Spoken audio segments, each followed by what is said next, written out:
कुल मिलाकर के जो बात मैं कहना चाहता हूं कि आप डिबेट करें, लेकिन यह नहीं हो सकता कि हनुमान जी भी पर्वत कहां से लाए थे। यार क्या बकवास कर रहे हो यार, इसको ऐसे होता है कोई एक बंदर पर्वत उठा के ले आएगा, ये तो लोग बड़ी सफाई से कहते हैं। लेकिन ये नहीं पूछा किसी ने कि अतातुर पहाड़ी पे मूसा क्या करने जाते थे।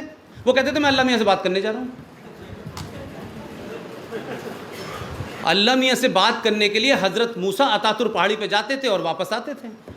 मेरे इस्लामिक स्टडीज़ के प्रोफेसर एमेरिटस अभी जीवित हैं, मैं उनसे पढ़ के आया हूँ। उन्होंने कहा पुष्पेन, मूसा ने कहा कि 280 बार नमाज का हुक्म हुआ है। वो आए अपनी रियासत में आके बताने लगे कि अल्लाह ने फरमाया कि 280 बार नमाज पढ़नी है। तो लोगों ने कहा कि कैसे पढ़ेंगे, अगर हम सुबह नमाज में चले गए तो 280 बार का मतलब है हम उठ ही नहीं पाएंगे, सजदे में ही रहेंगे हम। तो उनका अल्लाह से सिफारिश कीजिए कुछ कम कर दें। तो फिर मूसा जाते थे। तो अब अगर मैं उसको ह्यूमर में ये कह दूं कि उस वक्त भी मूसा साहब बगैर मोबाइल के बात कर रहे थे। अब मूसा साहब बात कर रहे थे, मूसा साहब अपनी आके कहानी सुना देते थे और फिर कहा करते करते वो 5 वक्त की नमाज रह गई।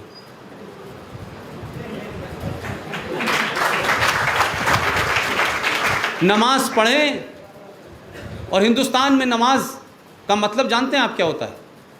ये संस्कृत का शब्द है, किसी को अपने सामने उसके सामने सरेंडर कर देना, ये संस्कृत का शब्द है।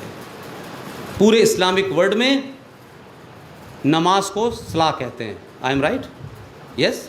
लेकिन हिंदुस्तान के मुसलमानों को इस देश की संस्कृति में शक्कर और चीनी की तरह घोलने के बाद भी जब लोग ये कहते हैं कि अब 7 नहीं हम 17 करोड़ हो गए, अब अलग मुल्क बन जाना चाहिए, तो इस हिंदुस्तान के हिंदुओं को गुस्सा आना चाहिए, नहीं आना चाहिए? इस गुस्से का कोई इलाज है कि नहीं है? और आतंकवाद के बारे में 2 लाइन कह के अपनी बात समाप्त करता हूँ कि पूरी दुनिया में जहाँ भी आतंकवाद हो रहा है, जहाँ भी हो रहा है, मेजॉरिटी आतंकवाद सक्सेसफुल होता है, माइनॉरिटी आतंकवाद सक्सेसफुल नहीं होता। अगर पंजाब में आतंकवाद सक्सेसफुल हुआ था इसलिए कि वहाँ मेजॉरिटी सिखों की थी। अगर कश्मीर में आतंकवाद रोज़ सक्सेसफुल होता है तो इसलिए कि वहाँ मुसलमानों की वो है। लेकिन अगर इस देश के उन लोगों को जो 800 साल गुलाम रहे, जिनके बारे में कहा जाता है ये कावड़ हैं, ये कायर लोग हैं, ये बेहया लोग हैं, कुछ भी कर लो हिंदू रिएक्ट नहीं करता।